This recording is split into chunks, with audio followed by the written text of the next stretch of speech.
Hello friends. आज हम एक इंटरेस्टिंग वर्क को समझते हैं।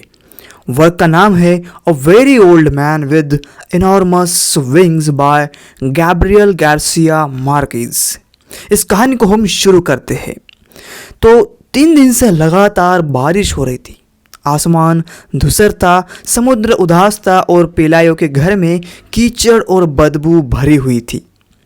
छोटे छोटे केकड़े घर में घुस आए थे। पेलायो और उसकी पत्नी एलिसेंडा बहुत परेशान थे क्योंकि उनका छोटा बच्चा बुखार से तप रहा था। उन्हें लग रहा था कि इन केकड़ों के बदबू से ही हमारे बच्चे की तबीयत बिगड़ चुकी है। एक दिन पेलायो आंगन में केकड़े फेंकने गया। तभी उसे कीचड़ में कुछ हिलता हुआ दिखाई दिया। वह पास गया तो उसे देखा एक बहुत बूढ़ा आदमी जिसके बहुत बड़े और गंदे पंख थे। वह आदमी उठने की कोशिश कर रहा था पर कीचड़ में फंस गया था। पेलायो डर गया। वह भागकर अपनी पत्नी को बुलाने गया। दोनों ने उसे बूढ़े आदमी को ध्यान से देखा। उसके सिर पर थोड़े से सफ़ेद बाल थे, दांत बहुत कम थे और पंख टूटे फूटे और कीचड़ से सने हुए थे। वह कोई महान या चमकदार फरिश्ता जैसा नहीं लग रहा था, बल्कि एक थका हुआ बीमार बूढ़ा आदमी लग रहा था। उसी समय उनकी पड़ोसन आई। उसने एक नज़र में कहा, यह एक फरिश्ता है। यह तुम्हारे बच्चे को लेने आया है, लेकिन बारिश में ये गिर गया। धीरे धीरे यह खबर पूरे गांव में फैल गई। लोग दूर दूर से उस फरिश्ते को देखने आने लगे। कुछ लोग उसे भगवान का दूत मानते थे, कुछ उसे मजाक समझते थे। पेलायो ने उसे मुर्गियों के डब्बे में बंद कर दिया। लोग उसे देखने आते, उसे छूते, उस पर चीज़ें फेंकते, यहाँ तक कि पत्थर भी मारते, लेकिन वह बूढ़ा आदमी चुपचाप सहता रहा। वो कुछ अजीब भाषा में बोलता था जिसे कोई समझ नहीं पाता था। गांव के लोग उसे गरम जलती लोहे से उसको जलाते थे। गांव का पादरी फादर गोंजागा भी आया। उसने उस बूढ़े से लैटिन भाषा में बात की। जब वह बूढ़ा लैटिन नहीं समझ पाया तो पादरी को शक हुआ कि वह असली फरिश्ता नहीं है। उसने कहा कि हो सकता है यह शैतान का धोखा हो। इसी बीच एलिसेंडा के मन में एक विचार आया। उसने सोचा, क्यों न लोगों से पैसे लेकर उसे दिखाया जाए। उसने आंगन में बाड़ लगा दी और 5 सेंट टिकट रखना शुरू कर दिया।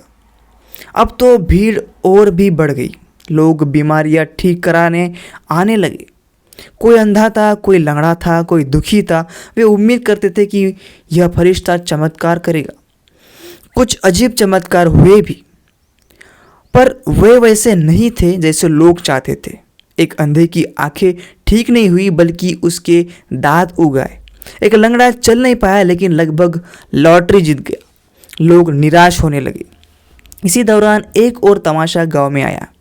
एक औरत जो मकड़ी में बदल गई थी, वह अपनी दुख भरी कहानी सुनाती थी कि कैसे उसने अपने माता पिता की बात नहीं मानी और सज़ा में मकड़ी बन गई।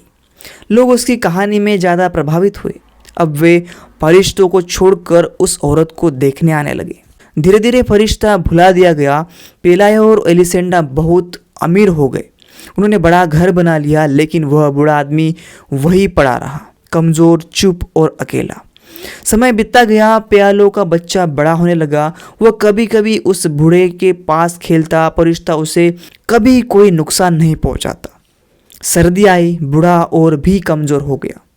सबको लगा कि वह मर जाएगा, लेकिन वसंत आने पर उसके पंखों में फिर से नए पंख उगने लगे।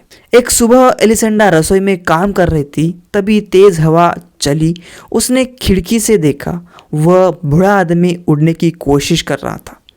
पहले वह गिरा, उसके पंख भारी थे, लेकिन धीरे धीरे उसने हवा पकड़ ली। वह ऊपर उठ गया। एलिसेंडा उसे आसमान में उड़ते हुए देखती रही। वह दूर और दूर जाता गया, जब तक कि वह सिर्फ एक छोटा सा बिंदु बनकर गायब नहीं हो गया। एलिसेंडा ने गहरी सांस ली। उसके लिए वह अब एक परेशानी नहीं था। और इस तरह वह बूढ़ा फरिश्ता चुपचाप चला गया जैसे वह आया था। तो राइटर इस स्टोरी में हमें इंसानी क्रूरता, लालच, आस्था और संदेह, चमत्कार की अपेक्षा, धैर्य, इन सारी चीज़ों के बारे में हमें बताना चाहते हैं कि किस तरह से सोसाइटी में ये सारी चीज़ें हमें देखने को मिलती है। तो मैं आशा करता हूँ कि ये कहानी आपको समझ में आई होंगी। मिलते हैं अगले वीडियो में।